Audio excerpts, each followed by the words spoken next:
Austin, I was taking a look at some of the info that you have up about yourself, and I'm going to read a quote to you. I would love to hear you kind of color in the picture for us. You state in 2018, I hit the wall doing 105 miles per hour after I stayed up for 7 days straight on crystal meth. I had lost 20 pounds and was a far cry from anything that looks like myself. This all turns into wrecking my car, getting kicked by my home, and for a time sleeping in a friend's closet underneath the stairs. Fill this in for us. Man, that guy needs a help. No, I've helped a lot of people get sober, and I've helped a lot of people change their life. And I think the number one thing when I hear stuff like that, you know, is that a lot of people feel like they don't have the key. And whatever happened in your life or whatever you're dealing with at this moment right now, like the only reason why you got there is because you made choices. Because you made choices, you're the only one that has the key to get you out. I think that's number one, right? Nothing outside of you is going to get you changed. I think that guy that you described, the funny thing is, the farther distance I've got away from him, the more I love him for never giving up. I think a lot of my first 3 to 4 years of sobriety was running as fast as I can from that version of myself. And what I realized is that's how you get started in change. But in order to complete the full circle of change, you have to love him for his faults and for his missteps. Because really what it was a cry for help, right? It was a cry to be seen. It was a cry to be heard. It was a cry scared of my own abilities, my own things that you can't describe. But, you know, you're just bouncing around from one bad decision to the next. And the bigger issue is that you're bouncing around in a short span. It's not like these, you know, it's what I tell everybody is if you really want to change your life, especially with addiction, is that you're trying to correct the spirals.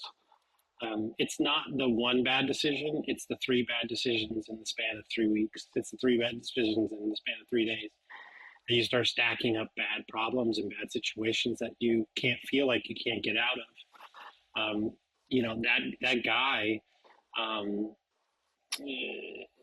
did some stuff that ultimately got him, you know, kicked out of his parents' house, got him cut off, you know, lost a car, you know, had trouble with the law, like all those things. And you ask yourself, right, when is enough going to be enough? When is rock bottom going to be rock bottom? Everybody says, what was your rock bottom moment, right? So I had like 15 of those. Like it's not like there's one big this like aha holy crap moment. It's a culmination of a lot of bad decisions over a long period of time. But what's odd, right? And I think that needs to be highlighted in what's not on the website is I was still going to work every day, working 80 hours a week. So my question to you is how many people are disguising bad decisions by using productivity to mask that they don't have a problem? There's lots of avoidance and buffering from uncomfortable things. And the sneakiest ones are what you could justify as productive or healthy or beneficial, or even in little ways going to do this thing that I know I need to do instead of the one thing that I told myself I would do. Some are more obvious of like, you know, I am, you know, overeating, overindulging in something that I know is bad for me. Like that's clear, you know, but your mind could get very convincing, very, very convincing with all these other things that could be justified as helpful in some way. When I started coaching, I needed to be the savior. I needed to be the white knight coach who drug people out of the fire, and we were going to be successful no matter what. And that's a way for sure. But when I had a good friend of mine, my mentor, who taught me a storywork framework, what I use for coaching, what y'all are describing, self-coaching, getting distance from the story, creating space to see the actual facts. He said, you know that you're needing your clients to be successful is a form of victimhood as well. And I tell you what, man, that messed me up for like months, because I was like, oh, look at me. I'm going to save all these people because I couldn't save myself. And what I do now in the last 2 to 3 years, my coaching, is I will give you the tools. I'm the buffer, but you're going to coach yourself. Because if I'm changing you, then it's going to be quick. It's not going to stay. So I have to give you the keys. You have to change subconsciously, because I don't win if I'm the one changing you. I only win as a coach if you change you. And a lot of clients hire me and they think there's going to be this big sweeping change. And it's like, we move like 2 millimeters a week. And then you go, wait, I heard a quote from Alex Hormozy. It's the craziest thing I ever heard, because it makes so much sense. He goes, the farther you get away from changing a customer or a client's success, the less they will give you credit for it. He goes, because they will have changed themselves so much that they believe they could have done it without you. He goes, so when you ask for a referral, ask for it in the first 2 to 3 weeks. Because after 6 months of coaching with you, they're going to be like, I could have done this myself, because they've changed so much. But that's a win. That doesn't mean they're going to give you credit. I don't need credit. But think about that. And so there's like 2 forms of coaching. It's like, let me get you started down the path. I only do 2 forms of coaching now. It's either 6 months, 2 to 3 months. That's it. And the 2 to 3 months, I'm going to come in like David Goggins. I have full right to just whip that butt. Like, meaning, no, you're not turning around. We're not giving you any space. It is suffocating spark. That's what I call it. Like, we're going to change. We're going to switch the life. And then the 6 months is we're going to go in for about 8 weeks. We're going to clean up your subconscious. And then we're going to implement the new subconscious. And then in 6 months, you're not going to go back there again. And that's just me. That's the only way. And so when I do that, it gives people more freedom to find change within themselves. Because one of the greatest things I ever heard in life is you can't see something in somebody else unless you already have it inside of you. So whatever you put these mentors up on a shelf, if you see greatness in them, or you see a value or integrity that you like, the only way you could see it is if you have it inside you. So that means nothing is outside of you in order to change. What were those stories that were informing you being that, and how old were you when that situation occurred, if you going down the highway? I mean, a lot of the craziness, like the drugs, were early on, 18 to 23-ish, 24. Alcohol is more of a social norm accepted in the world. And I sold wine for a living. I made drink menus. So it's just nobody blinked an eye. A lot of those early stories were just, off on my own, dropped out of college 3 times for different reasons, got jumped, every bone on the right side of my face broken, wrong place, wrong time. All these things was a good 4 to 5 year stretch. And then I just was so sick of the drugs and the shit. But then alcohol is just like a warm coat. It's just so easy. We just had the Super Bowl yesterday. There's a lot of people that feel like shit today. I don't care if you drink. I literally don't care at all. But they're going to use that as an excuse to not feel good, to like Wednesday or Thursday. Like, they're looking for any excuse to like not be themselves. And so I had a great mentor. I had 2 business partners that we failed, or at least I lost a lot of money, and the business is still running, but with the one guy, and it was not a good partnership. But they were sober, and it was the first time it gave me coverage to say like, hey, maybe if you thought about it. What's interesting about behavior is most people hold their tongue until you do it, and then they're like, hey man, maybe it was a good idea for you to like tone it down a little bit. I'm like, where were you like 6 months ago? You couldn't have, I wasn't ready to listen. And so when I started looking at getting sober, I saw an example of two men that were very successful, that were sober, and they were happy. And I know it sounds asinine to say that, but at 36 years old, it was the first display of grown men that were successful that didn't drink. Like, I'm 36 years old. That's crazy to say that. But that's what I grew up with in the restaurant business. Dude, it was insane back in the day. It's a little cleaned up now, maybe, I don't know. But it was wild. And that's just what we did. I was just talking to somebody about this yesterday, one of my employees. Look, I couldn't run away from it. My best friends were the biggest wine brokers and the biggest liquor brokers in the state of Texas. Like, if it was a day off and they're offering you like free booze and you're like romantic about how much you love alcohol, like, you're going to go try that free booze. And so that 10 o'clock would turn into a 2 o'clock and you're already like passed out at 4 o'clock in the afternoon on your day off. Yeah, I get it. It's hard to actually see any beginning momentum or shifts if you don't even see it being possible. Like, if you don't have any vision of that a different story can come into reality, what you have is your definition of your life. And that's your operating framework.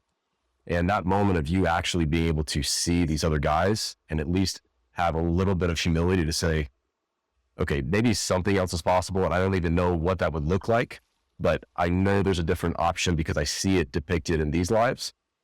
That's powerful. And whenever you first began to see any shifts happen, as you mentioned, it's not this necessarily moment on the mountaintop where everything changes overnight, for most of us at least. I know it's not the case with me. Whenever those shifts started to happen, what were some of those initial dominoes for you that started to fall, where you started to incrementally take on this story? And then what were those initial things that you started tackling? In the midst of me deciding to begin to explore getting sober, my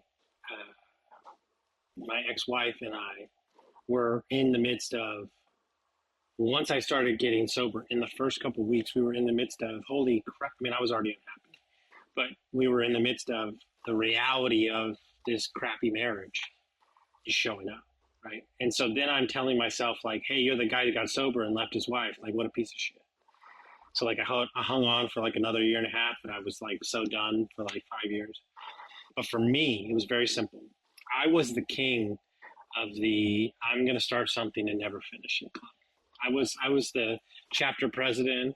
I was the chairman, the president. I had started 2,000 things and never finished them. And I made a promise to myself right then and there that whatever I do moving forward, once I started, I will finish it. No matter if I put it to bed early, but I will finish it. And I will say that this is no more, but I will have seen the end of it. And so for me, it was really simple. I was listening to a podcast from, like, it was Brand Turner, and then it was another guy, Kyle Cease. And he was talking about like how he tried to be like I go to the gym 3 days a week and lift weights kind of guy. And he was like, I can't do it. Like mentally, I'll skip the day and then I go to the next one. And he goes, but then I just started going to the gym every day. Like I was going to do some sort of workout every day, no matter what happened. And I was like, well, maybe I could try that. Like maybe I could do like every day and just see, like, don't have to get like crazy. So I said, let me go for like 7 days every day and 45-minute walk or, cycling or whatever it was. So I did 7 days. I did 14 days. I did 21 days. And then I just kind of kept it going. And I always wanted to try 75 hard. And so I always do something at the end of the year to get me ready for the next year. Like that's just my mentality. Like start in October and I go through the end of the year. So we're entering the new year. And so I started 75 hard and I did 150 days in a row. And it like changed my life. And I'm not giving 75 hard the credit, but it allowed me something to hang my hat on. So even when I was going through the divorce, even when I was losing my job, even when I started the podcast from scratch, my workout routine, my 45-minute walk in the morning was my flag I held on to no matter what was going on, no matter the uncertainty. If I did that in the morning, I at least had that to look forward to and do that. And that's kind of what started the seed the change for me. And then the kind of like Mount Everest, if you want to call it, was I think that we don't understand how associated to our subconscious drinking is. For me, it was two things. Every time I got a deal or celebrated a deal that we closed, I drank to celebrate. And then the second thing was vacation. Like when your boy's on vacation, like I'm a different human. Like going to Europe, going to Mexico, going to Cozumel, Costa Rica. And so I went to Costa Rica for 10 days and I didn't drink. And when I got back from that vacation, I literally said, I'm never going to drink again. Like that, when I crossed that frontier, I was like, oh, I'm good. Like it was just like the cravings went away, like everything. It was like, you can't do this. You can't go on this trip and not have a good time. I had a blast. And I was like, oh, I don't need it.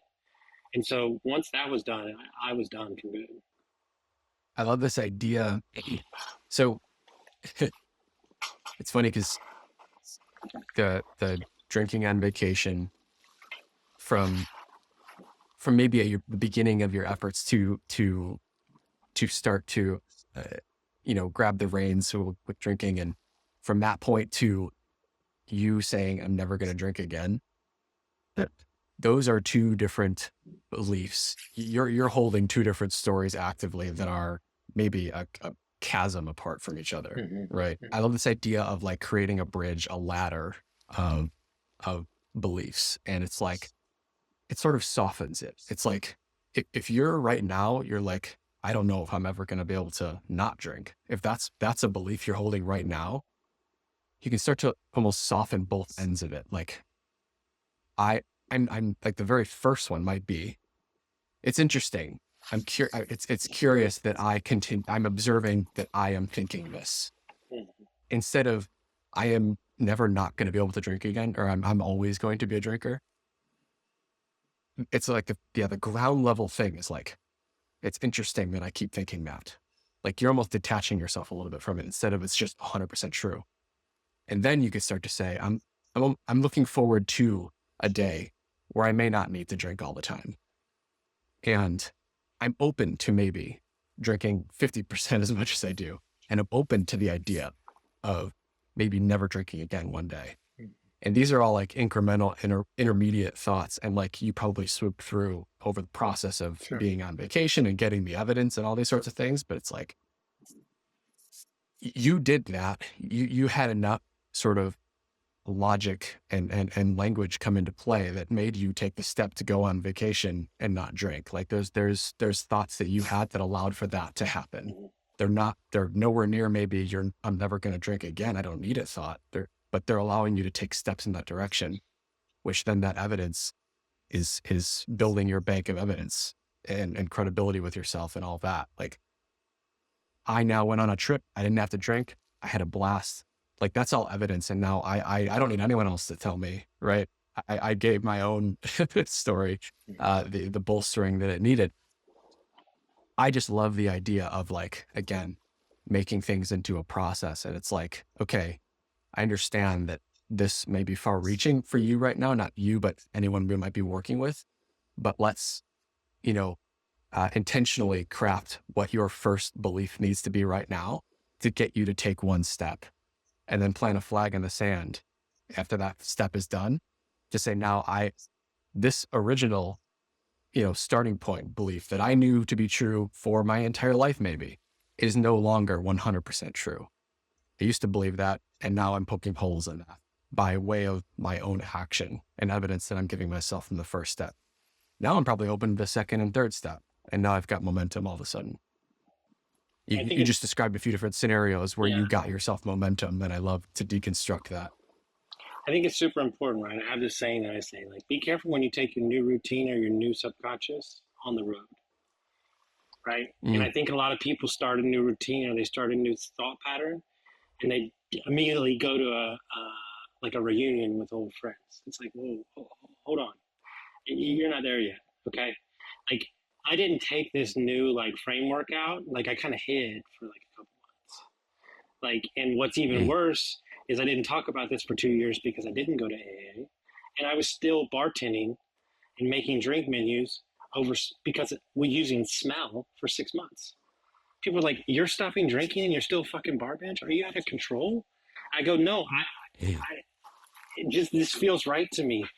But I didn't like travel for like 6 months before I got sober. I didn't like, hey, let me try to be sober for 7 days and then go to like hang out with my old friends at like the Waste Management that's a drunk fest. Like I did, like you have to like make sure that you cultivate your environment because you're not strong enough. I was thinking about this before our call this morning.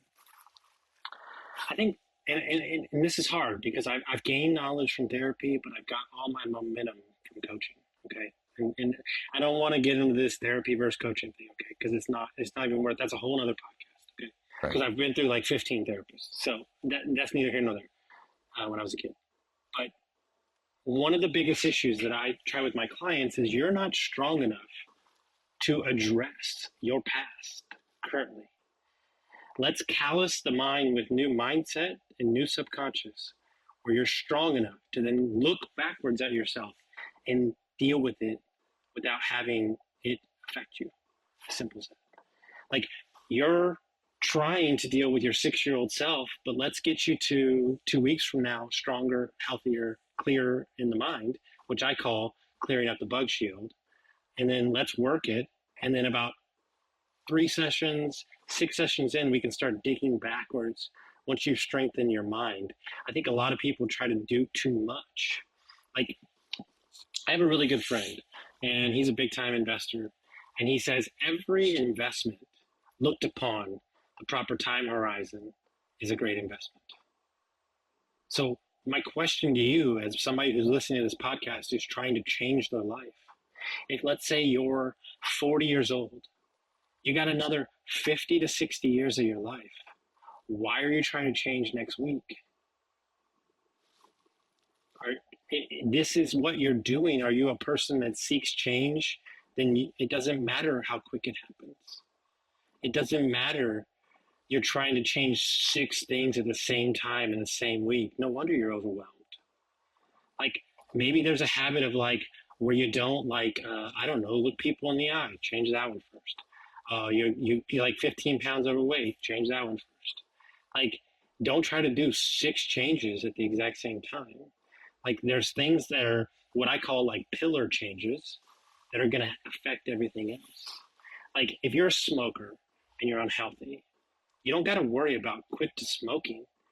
Become a healthy person that works out, and the smoking will fall away. Don't focus on the smoking. We are a society, and the biggest issue with addiction is that we focus on the vehicle, not the problem. Alcoholism is something that we can put our heads on and we go, oh, that guy's just an alcoholic. But that's not why he's an alcoholic. Let's go back and find out what is the reason. What's the story they told themselves that started this?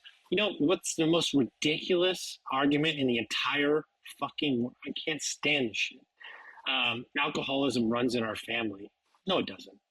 No, it doesn't. That's no. Behavior runs in your family, environment runs in your family, but it doesn't. My favorite line of all time, Les Brown. He says, you know what I've never seen? A big bone skeleton. Oh, we're just a big boned family. He goes, well, I've never seen a big boned skeleton. So stop lying to yourself and telling you that this Even is if the it way were that, true. Even if it were true. These are always doesn't the way serve that you. it's done. You know what's great about entrepreneurship? This is what I love about entrepreneurship the most, because it is a war, okay?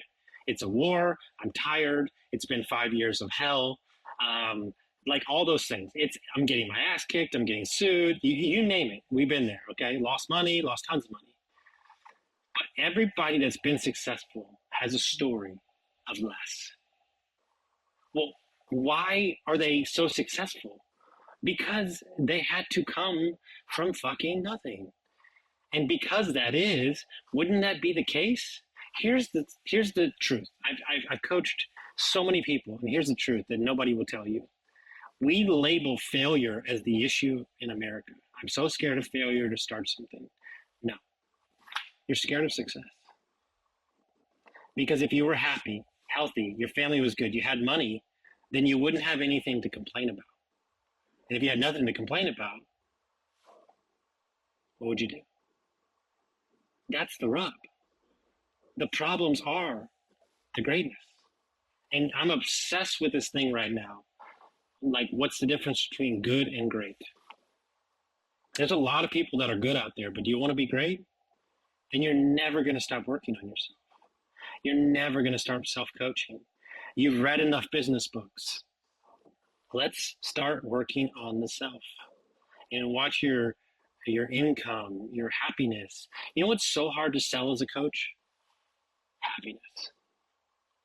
Isn't that Hey amazing? man, your wife's going to love you more and you're going to be happy. Nobody's buying that.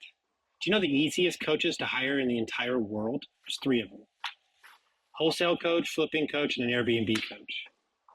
This is the money I pay. This is what I'm supposed to see at the end of it. Hey, Austin, I'm going to hire you because I want to be better with my kids and I want to be happier. Oh, that sounds terrible. I can't measure that. And so I stopped selling that. And so I just sell them what they want, which they think I'm David Goggins. And sometimes I am. But 9 times out of 10, we get in, we're 3 months down the road and they're going, we're not doing anything I thought we were doing. Yeah, because you don't know where you're going. Yeah, there's that idea around that you cannot solve the problems that you have at hand with the same thinking that got you there, right? And I have found in my own experience that many times the issue that I felt that was most pressing, that I was trying to hit those things head on Mm-hmm. and take those things on directly. Mm-hmm. And like across the board, without exception, the movement in those areas has been the secondary items. The growth in my relationship with my wife and feeling like there's less connection than we want. We're arguing and bickering more than I'd like. Well, trying to just argue less wasn't the path. The path was me looking in the mirror, taking ownership for, was I getting up in the morning and getting in the cold tank like I said I would?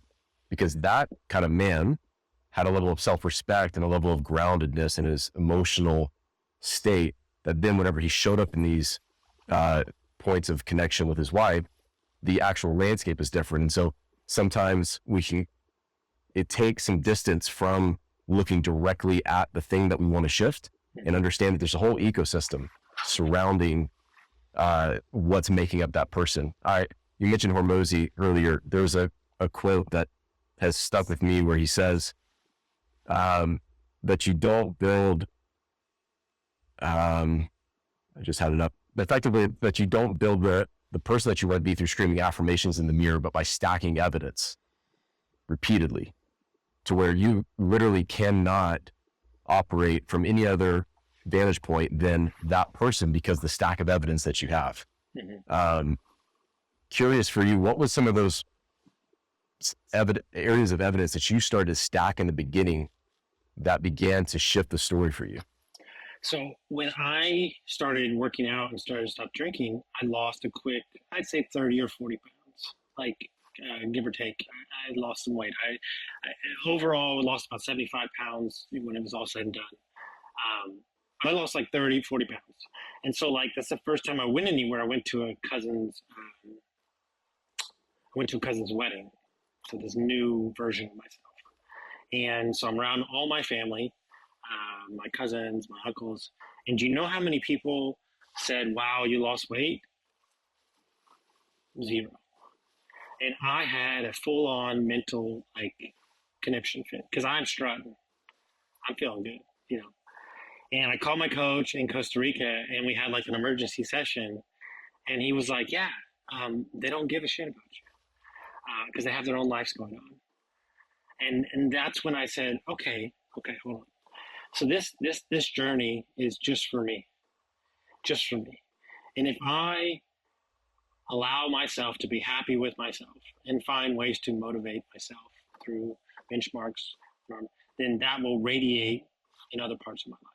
And I can't wait around for the accolades from others, no matter who they are. I did not speak to my father basically for 20 plus years.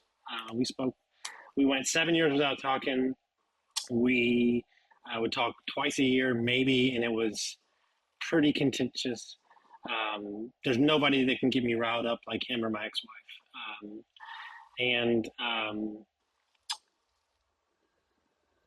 I was watching a Tony Robbins documentary, like Not Your Guru, and there was a woman in the audience, and her dad was a drug addict. Her whole life, she was like 18. She'd done great for herself. She was healthy, and she said, like screw him, blah blah blah blah.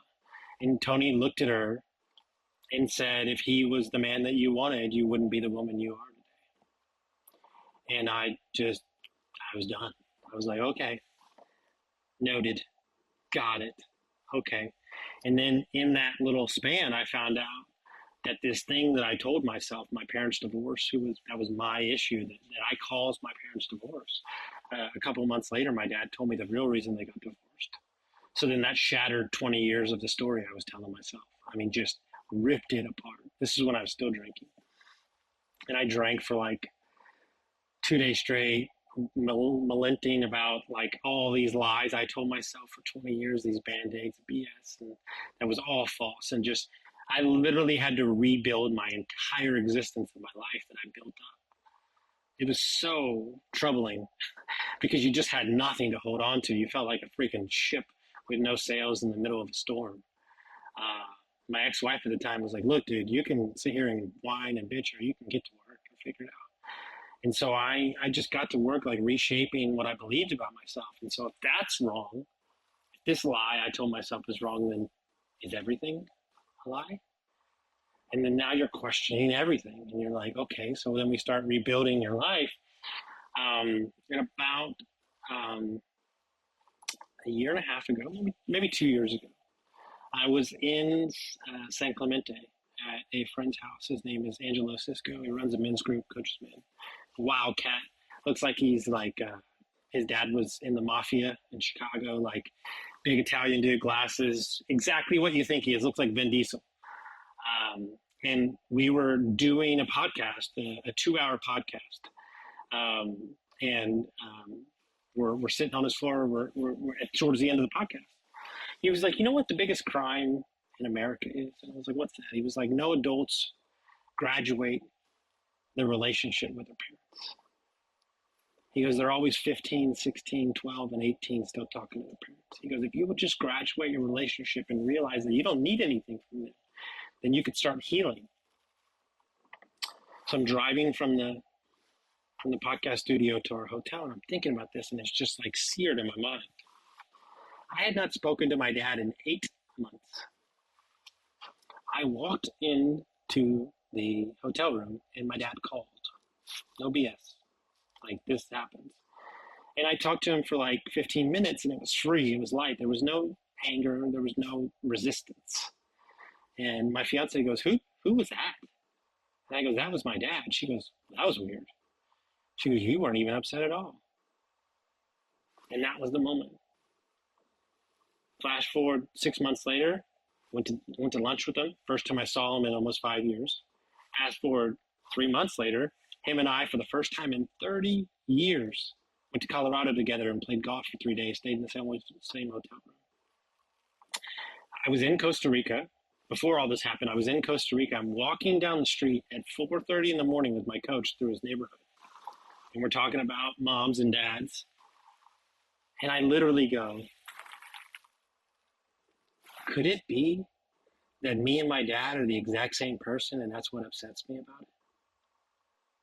And it just hit me like a ton of bricks. And I called him like a couple weeks later, and you ready? You ready for this irony? Life is funny. So for a living, I coach people in small businesses and people and help them become better. My dad's been doing that for 35 years. My stepmom is spiritual, just like my fiance. They're the same person, same background, same childhood. And we realized that we don't want to talk to the stubborn version of ourselves. And now my dad is calling me for advice. Just did it 2 days ago. It's still haunting to this day. I'm like, what do you need? And he's like, I need advice from you. I'm like, you need advice from me? I was like, you sold your business for multi-millions. I need advice from you. And so when you heal, you can start to get distance from everything. And I did story work. It's my training and coaching, which is a enlifted kind of getting distance from yourself, self-coaching. And they work a lot with language and words. And he said, I did a session with him, hour and a half. He said 13 words. I cried for 3 days straight. This is not a joke. He said 13 words. This guy's a master. I've never seen anybody coach like he can coach. And you write out sentences and stories you tell yourself. And I said, he left me, right? And I said that. And he changed the words. And he said, no, your dad left himself. Mm. And I went like this, and it was like a harpoon to the neck. And I just let out this like, and then I listened to Adele for like 3 hours and just fucking murder and cry for like 3 hours, was a wreck for like 3 days. And all this like pent up stress and all this like anger and these band-aids of just massive amounts of stories that I told myself, they all just went away. And I was able to see my father for a man who wanted nothing more than to be with his son. And when you realize that you make up all these make-believe things, and this emotional cloud of negativity and made-up stories becomes this impenetrable force. And when you just look at things for what they are, and you have respect for them, and you give them back love, and you get it in return. That's beautiful. So cool. That's an awesome story. I just one quick thing, and then Anson, go ahead. But I it's kind of a trippy thing to say that, and this is semi-related to kind of your story, but it's like things that you seek out and judge and identify where other people have gaps. They're very probably likely, if not directly, in some sort of related way, something that you have judgment and, about yourself, but it's just a lot easier to avoid that going in that closet. But you're aware of it, so you see it in the world, just not, it's more painful to look inward and address it.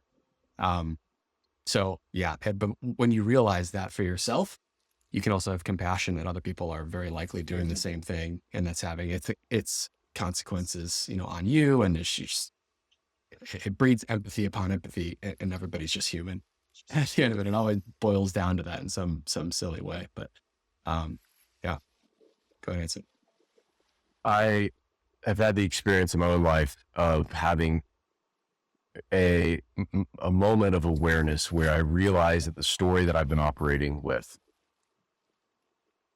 will not take me to where I want to go and feel like I'm capable of going. And I've also experienced an extraordinary amount of resistance to releasing of that story. Mm-hmm. I was curious for you, do you have a similar experience in that?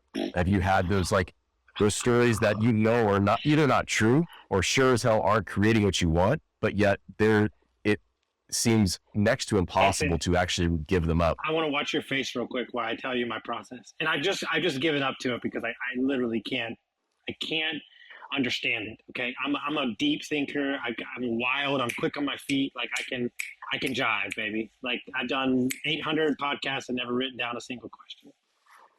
I hear something. Let's call it truth, right? My parents, whatever you want to call it. 3 months later, it hits me. 7:00 in the morning. I can't describe it. My brain needs multiple iterations to break through. It's not in that moment. It's not going to happen in that moment. But I take it in, and then boom, it hits me. I swear, there's two. I don't know how crazy I want to get on this podcast, but there's some things I can tell you that would blow your mind out of the back of your body. Okay, it's a true story. See, I'm careful about what I share because I don't know the audience, but I'll share what I need. Let's go. Okay, go there. I find out about my parents' divorce. So then you rip apart my entire life identity. A month and a half later, I'm in San Marcos. So what people don't know about me is this was by my coach who spent 18 years getting people sober. He said, you are like a rhino. He goes, if you just stop drinking, you might die. He's like, I'm just letting you know, you might die. So I rarely share that I did smoke weed a little bit for like 30 days. And then I just stopped everything altogether. But that was just to like, so the neurons could like, whatever. So during this time, I'm in a cliff house in San Marcos. So San Marcos and in New Brunswick is a big lake called Canyon Lake. And so we're up on top of this ridge. The house is like 4 stories. There's a huge pool at the bottom. My wife's friend and I, there's only 3 of us at the house. It's like 8 a.m., 7 a.m. It's so foggy that you can't literally see like 2 feet in front of your face, right? So they're upstairs doing yoga. I've got my headphones in and I'm on the downstairs patio and I'm a little stoned and I'm listening to Kings of Leon, okay? Like as loud as I possibly can. I'm standing on the edge of the patio and you can't see anything. And I just literally started crying, like a cry that nobody's ever seen before. And I literally said to myself, it's not your fault. It's not your fault. And I said it so many times that I just broke down. And I cried for like 20, 15 minutes. And it's very hard to describe, but it felt like 3 versions of myself exited my body. I felt the weight of 25 years of lies and stories just like lift off my shoulders. And it never affected me again. It was like, done. I had a similar thing with my divorce, and it's these moments and these times. They didn't happen in the moment of hearing the information. It happened as my mind and my body processed it, right?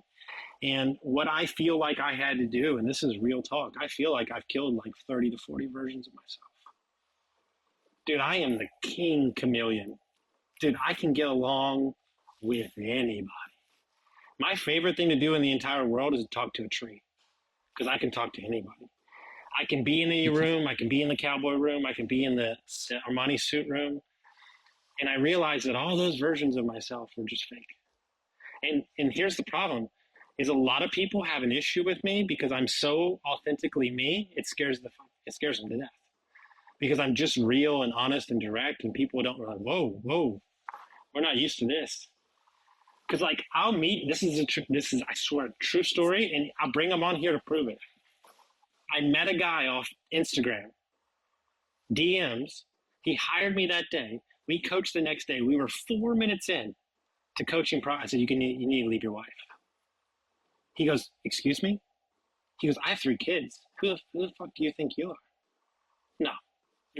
And the whole time we're coaching, he's fighting me on it. I can't even get in there because he's like, no. He's like a lion, 9 months later, he texts me. He goes, "Oh, you're right. We just got divorced." I was like, I can't tell you how I know that, but I realize that life is done better when you see it, you deal with it, you break through however you can, and then you move on. The problem is that 90 times out of 10, we're living other people's dreams. We're living other people's injected values. We're living our dad and mother's brothers. Do you want to know how I can spot a kid who's going to be a little wild and a little loose with his money? He has really, really rigid, budgety parents. I mean, it's not rocket science, guys. Like, you're the opposite of what you can't stand, right? And the first thing I ask people is, hey, how are your parents? Describe to me your parents. More importantly, how are your parents' parents, right? And so we're walking around and we're just living, Instagram or our mom's or our dad's dreams. I mean, the real story. My dad is a doctor. He sold his business for multi-millions, a dentist. And my entire life, it was you go to college or you're going to be nothing. And like 6 years ago, he changed his mind. I go, whoa, hold on. You said college is a waste of time? We got to talk.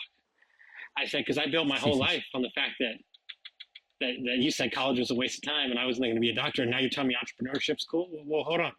No, you're not off the hook this easy, right? But people change. And so the question that you have to ask yourself is, what season are you in your life? And what are you going to leave behind? And what are you going to take forward? I have a rule. It's very simple. whatever is going down in 2023, whatever happened last year, 2023 version of yourself can't walk through the door of 2024. 2024 version of yourself can't walk through the door of 2025. Whatever you want, leave it behind. Whatever you're not doing or whatever you're hiding from everybody is controlling you and not allowing you to change. There's I heard a quote that states something to the effect of that you're under no obligation to be the same person 5 minutes from now. And it's one of those quotes that when I first heard it, it rocked me, but I didn't have the framework to utilize it, to actually execute on it to any degree, even though I can sense that there was validity and truth to it. And it speaks to what you were mentioning a minute ago. You alluded to the fact that there's a level of patience in our own personal evolution. I know that it's an ongoing thing with my wife and I where she will say something to me, give some observation or awareness over weeks or even months. And then I come back to her 6 months later and be like, oh my God, David told me this thing and it's changed my life. Yeah. Oh, you're done. Yeah. Dude, hey, look, you and my fiance need to have, your wife and my fiance need to have a support line. Dude, we have a friend in town who told me something the other day. She goes, I've been telling you that for a year.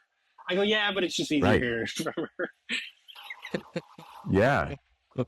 Well, and as we create these stories and the things that support us, even having awareness around that and acceptance and trust in our own intuition and inner guidance, that if we have a level of fidelity to actually our highest expression, our highest good, and we want to take in points of awareness and even critical truths, but we have patience that those things will not necessarily materialize overnight, but we can develop the internal story that we know that we will continue on a path and we will see it through, and have patience for the way that actually develops, and not get into a pattern of self-critical judgment as I had done previously, where I also, as you mentioned earlier on, you talked about being the king of starting things and not finishing. I had similar stories because I had all these moments of realization and awareness where the story I had was, well, I learned things, but I don't execute. I don't actually bring them into my life. But it was because I had a lack of patience, I see now, with them, versus like needing at it, actually fleshing it out, allowing for there to be space, and creating these small, iterative, pattern creating related actions that actually move the needle incrementally towards that overall kind of larger destination goal. And that ability to develop that patience with our own process is critical. And it sounds like, remember you mentioning as well, the way that you've approached it with clients and how they think they're starting here, but after all these incremental movements over months and even years, all of a sudden overnight success, realize a different story starting to take shape. Well, I want to read you something I wrote the other day, right? I'm gonna read it as clearly and slowly as I can so everybody can hear it. The invisible ceiling of pressure and stress and personal expectations pushes up against happiness, joy, and freedom. It bear hugs us like a coat that strangles the oxygen out of our lungs. We scream inside at the top of our lungs, asking for it to stop, only to be screaming into a void of your own prison. Then you look around for somebody to blame when the person is staring right back at you. The entire process exists because we are living out on a ledge, saying there is no choice. We subconsciously in a loop of despair around doing. And then we wake up 20 years later, still the same person, still in the same loop, without knowing the loop that we started was with one small thought. The loop was started from one failed relationship. The loop was started the true core foundation of not loving ourselves. If we just loved ourselves in that one moment of not turning back, the loop would have never started in the first place. Healing does not exist outside of you. Okay? Look, there is a real conversation, and I say this on every podcast I go on. Do you know my fiance's biggest crime against me? She loves me too much. How dare I? How dare I? But I have never had a woman in my life love me. My mom is a hardcore into crazy childhood. My ex-wife is similar to my thing. And I met my fiance, and she's open, and she's real, and she doesn't let you off the hook, and she challenges you to be better every day. Like, that's hard.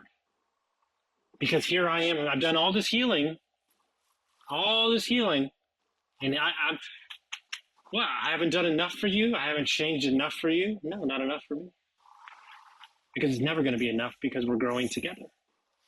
Oh God, that's exhausting. You know what I tell her? She's 24/7 personal development, spiritual stuff.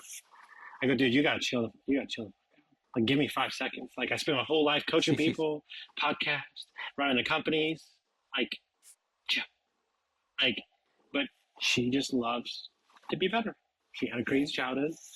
And what I found is that if we can get as far down to who we are and what we care about, you know what I decided this morning? It's the craziest thing in the world. I still haven't fully formed the idea, and I'm kind of like making it a thing, but I'm sticking to it. I don't need anything to happen for the next 2 years. That's what I decided this morning. I don't need any big wins. I don't need a big windfall of cash. I don't need a company to make this amount of money. I don't need anything. I don't need anything. Because that would mean that I need something to be happy. I'm just going to build, show up every damn day, and give it my all, and see what happens.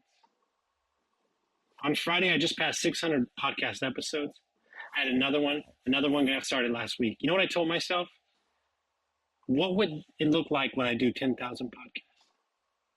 What would it look like? What would happen in my life if that were the plan? Okay. Oh, I have no idea. I don't know. I don't know. I heard something from my coach the other day, and she'll hurt you because she's real. She knows stuff that other people don't know. She goes, if you put a goal on how much money you want to make this year, you're limiting yourself. Yeah, that goal might be high, but you're still putting a cap on yourself. She goes, but if you said you were open to the supply of money and wealth and abundance that was destined for me in this lifetime, we have no idea what might happen. And so this is the hardest thing that I'm struggling against, because we are a society of markers and frame points, and we need something to hang on to. We've created this productive society where we ripped out all joy in life. Every 25-year-old has to be a millionaire now. Nobody's allowed to make 70 grand a year, right? And so have we systematized our life where there's no wonder, there's no joy? So I'm trying this thing where it's like, I don't care how many downloads I get. I'm available for clients if they need me. If projects come in for the company, it's great. We're going to execute on them because that's what we do. And I'm just going to see where the world takes me. It's very hard. Very hard. But I feel like I'm going to find more joy. That's been my biggest thing. I'll be frank, the last 12 months have been a nightmare. And when it's time to share all the fraud and the FBI and being sued and all the things that have come up, and what I realize is I let them steal my joy. And I'm not going to do that anymore, because that's what they want. And so I'm just going to keep doing me, listening to my music, executing and caring about the people that care about me. And when you do that, you don't give the enemy any firepower. When you give them your time and your attention, that's the biggest issue in everything that we do. It's easy to quantify the bank account, but have you quantified the mind account? Have you quantified how much time you're spending thinking about the thing? That's not the problem. The thing's not the thing. The thinking about the thing is the problem. My favorite thing that I say is, Brene Brown did a study. She's a scientist. She's amazing. And she did a study, and she said the awkward moment, the awkward moment when you feel this new thing and you're like, oh my God, I'm going to suffocate. They surveyed everybody, and they were like, oh, it's like 3 minutes, 5 minutes, 6 minutes, a minute, 2 minutes, 8 seconds. 8 seconds. Yeah. You could say yes in that 8 seconds, and your whole life can change. I can click record on a podcast with a shaved head during COVID and do 600 episodes and meet billionaires and baseball players and meet David and all these things because I pushed record and didn't care about what happened or what it looked like. And here we are 600 episodes later, and people pay me to talk. What a world we live in. This is the most asinine thing in the world. People pay me to speak into a microphone to friends. What is this thing? And how many things have we have we not done because we're scared about that little 8 seconds? You know what's interesting about markers, and if that's on one end of the spectrum, and just showing up for the process, finding joy in the process. I'm relating to them this way just for illustration. Maybe it's helpful or not, but on one end, it's like, I want to set markers. It's a sneaky way of manipulating circumstances so that you can feel better. Have to. I hit that marker. Now I get to say these words about myself and feel better. That's huge. I now am the type of person that does this because I was able to hit this milestone. David, it's just can I do something super real interesting. quick? You and I have a unique relationship. I want to do something real quick because we're now 58 minutes in. I've been digesting this. Anson, I don't know how much you know. I coached David. I met him a while back. We haven't talked in a while. David, you're so comfortable in who you are right now. You're strong. You're like a palm tree in a storm. Your mind was all over the place, and I could tell you're clear on what you're doing. You're excited about what you're doing, and you know where you're going. And it's so great to see that in another human, to watch the growth and the change. And I'm just so proud of who you become and such a steward for your family. I appreciate that. Thank you for saying that. I feel in a really great spot for many, many reasons, but this stuff, man, there's something about having your own sort of insight and light bulb moment, and then having the opportunity to then share that with other people just in the hopes, and that's it. And gravy on top if it actually impacts them and helps them. But yeah, where this could go is just it's the juice like no other, I think. So I'm excited about it, and I think it jives with how my brain works. I figure stuff out and make it make sense, hopefully in a way that makes sense to others too. So a few stars aligning, I think, for sure. Awesome. But yeah, no, I just that sneaky thing. It's like set North Star, set measure effectiveness of your strategies, right? But be careful of what you're making it mean, and be careful of how much weight you're putting into that. It's like you can feel discipline and joy and awe and gratitude and agency and all these things in a moment, along the way, in the thick of it, in the mud. You don't need to get to this arbitrary milestone so that then you can say something, so that then you can feel a different way. And whether you're acknowledging that it's your words that are making you feel something, that's a whole other story. But you get to hit a goal, hit a milestone, and then you feel better. So it's interesting. But I love your idea of why withhold that just fullness of life and all the emotions that you're describing that come with that? Why withhold that up until you reach some, line in the sand? I think you're more energetic to show up, right? About a year ago, before I moved up to Pennsylvania to buy this business, I was walking down the street in Wimberley, Texas, and an idea hit me, and I said, okay, I'm going to adopt this idea for the rest of my life. This is what I've been searching for years.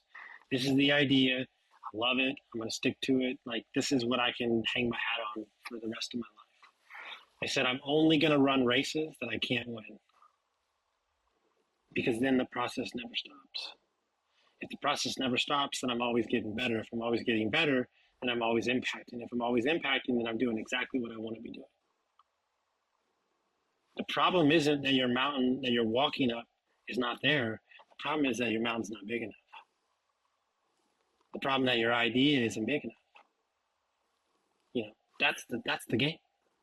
Like, I'm obsessed, and she got me addicted to it. These hiking, like rock climbing, like shows, like Alex Honnold and like this Arctic one that he just did. Like these people are out of their fucking minds. Like these, I'm sweating on the couch watching them, like, but they're just so happy with and if anybody held them back from doing that, in my opinion, it's the cleanest definition of just pure joy, knowing the risk, but still doing it anyway. And they have partners that know if they don't do that thing, they're not going to be a great person to be around. I find it just, I just think the human psychology level there is just fantastic. What do you see that shift being from being a person who needs the thing that, where there's an endpoint where they can anchor their own subconscious around it, and to becoming a person who's able to actually find freedom and agency and empowerment within the actual process versus being destination focused? It's super easy. If you have a target that you're trying to hit, it's only because you want to show other people you hit the target. If you don't have a target, you don't need to display it for anybody that is truly for you. This whole year, last year for me, is about boundaries. Do you know how hard it is for somebody to text you and not respond for a day? Dude, I'm the king of respond. And I'm not saying I do this to people on purpose, but if I don't want to engage in what you're bringing to me, I'm not going to do it anymore. And I don't need the business to be successful because I need my employees to feed their families. It's a removing of self and ego, and that's what it is, man. Dude, do you know how hard it is? I have 43 employees here. Do you know how hard it is that my entire success boils down to nothing to do with me? It is a weird, weird world, man. Don't get me wrong. They call me in when they need to negotiate the big stuff. But like, that's like an hour out of my month. And like, I have 8 teams out there every day putting things in people's houses. Dude, you want to talk about the surrender experiment? Good luck. You want to know personal development, go buy an existing business. Good luck. Like, that is the true definition of personal development. Whew. It's a hard pill to swallow because everything that you do matters to them. Everything that you say matters to them. And if you take your terrible energy and you bring it into the business, the whole business is going to feel it. It really is a top-down thing. Whatever the leader thinks, the owner, their moods, their values, how they operate. Like, I just gave over CEO role, which was always a plan 2 weeks ago. Do you know how much they need me right now? None. You know how much they asked me to leave the office? A lot. It's not that I don't care about them. It's that they want to step up for themselves. That means we've created a great culture. And the only way to continue to buy more companies and expand is for them to believe in themselves.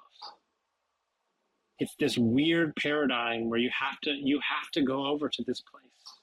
And you hear about all the time. We got a company that lives right next to us, the ones next to us.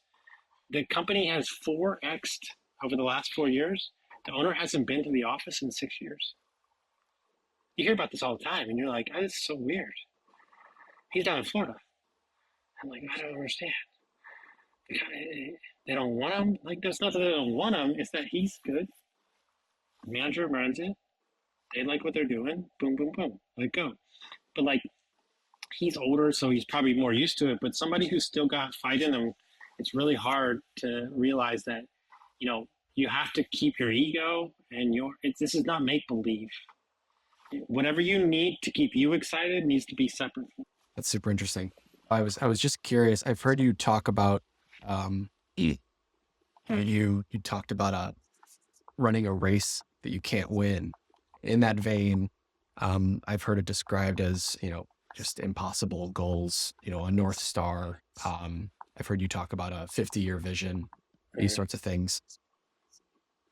I'm curious, and it might have to come down, maybe not, in terms of specificity in order to answer this question, but at some point, in the future, call it 10 years, if your version of that doesn't play out, that you had a hand in, or let's just keep it internal to you.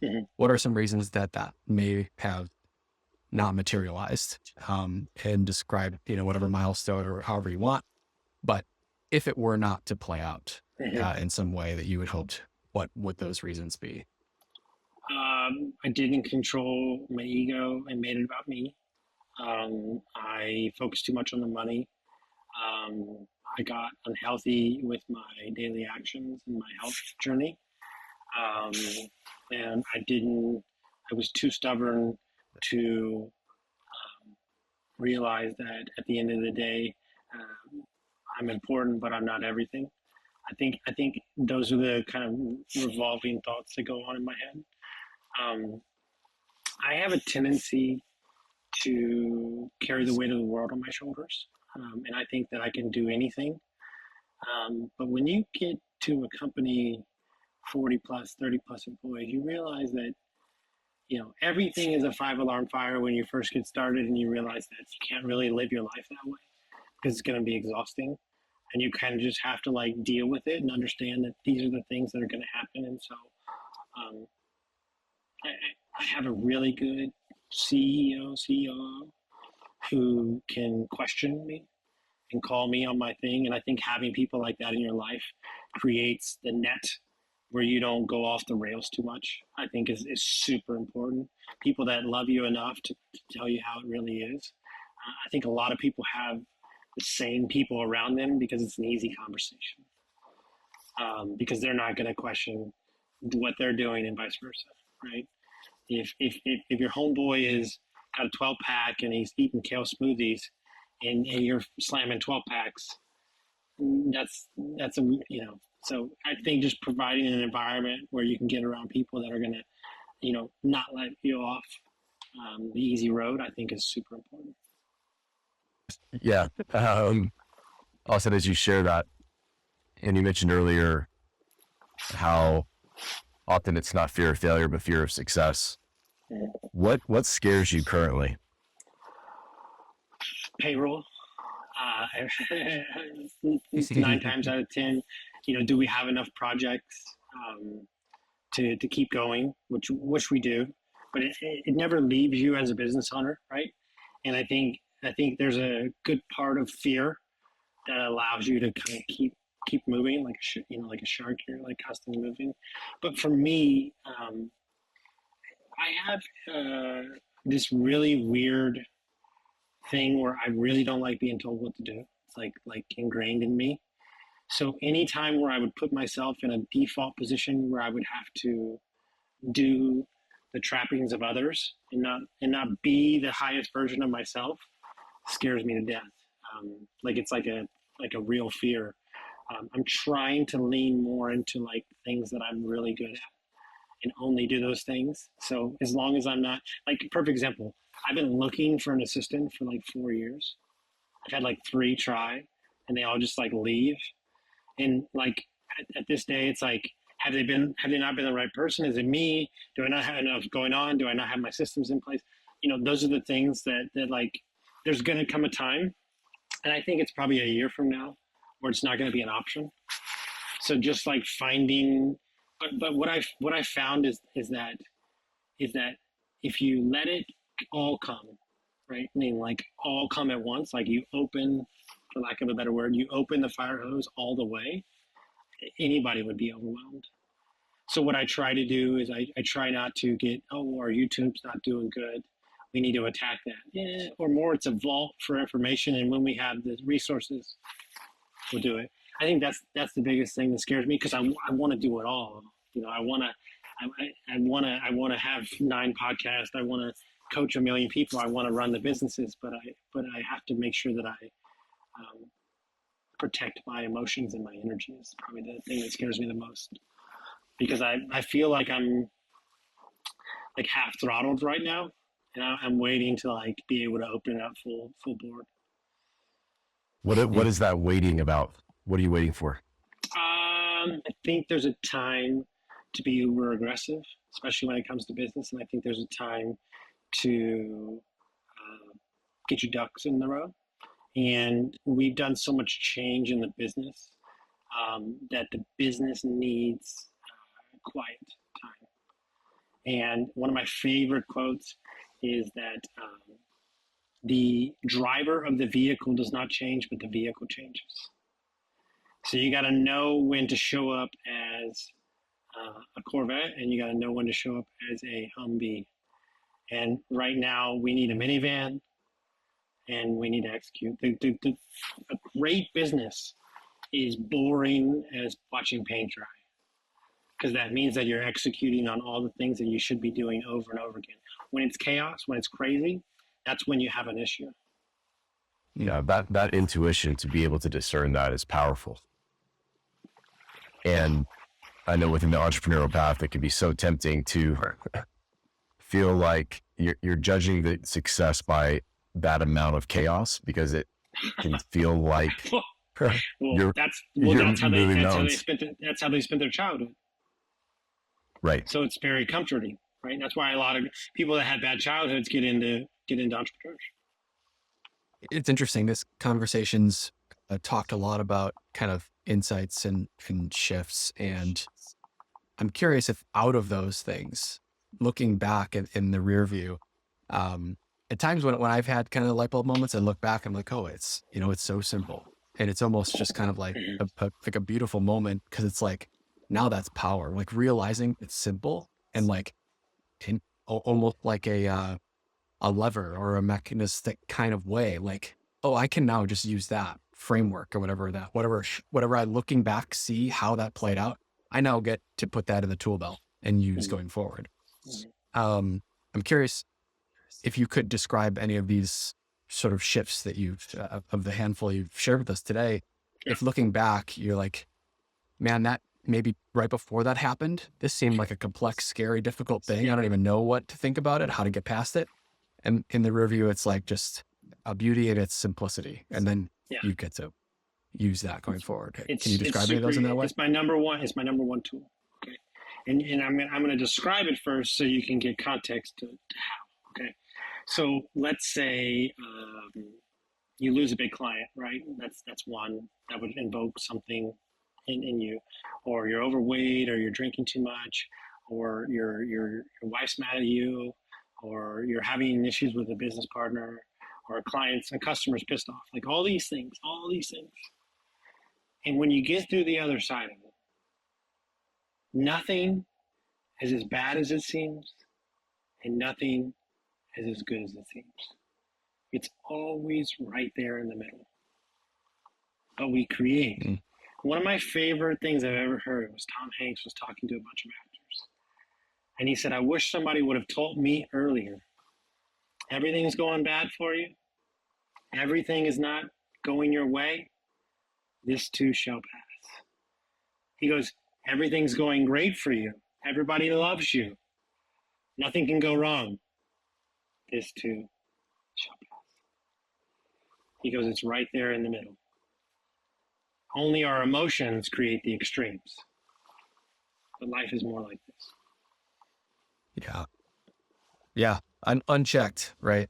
We're emphasizing everything, all the costs of doing anything, and for sure diminishing all the benefit at the end goal. Yeah. 2 years ago, it was, let's expand this baby and run down to the end. I mean, it was every edge. Oh yeah, I'm gonna do that. I'm gonna do that. I'm gonna be there. I'm gonna be there. I mean, it was full board, max at 10, revving the engine 24/7. That's what it was. It was literally the theme of the year was chase the edges, like take it all.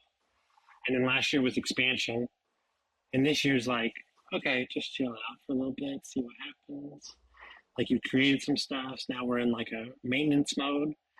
You have to understand that you can't go 24/7, because I went 24/7 for 40 years of my life. You can't. It doesn't work that way. So just understanding what season you're in and kind of adapting, super important. Appreciate your time and you diving into your story, man.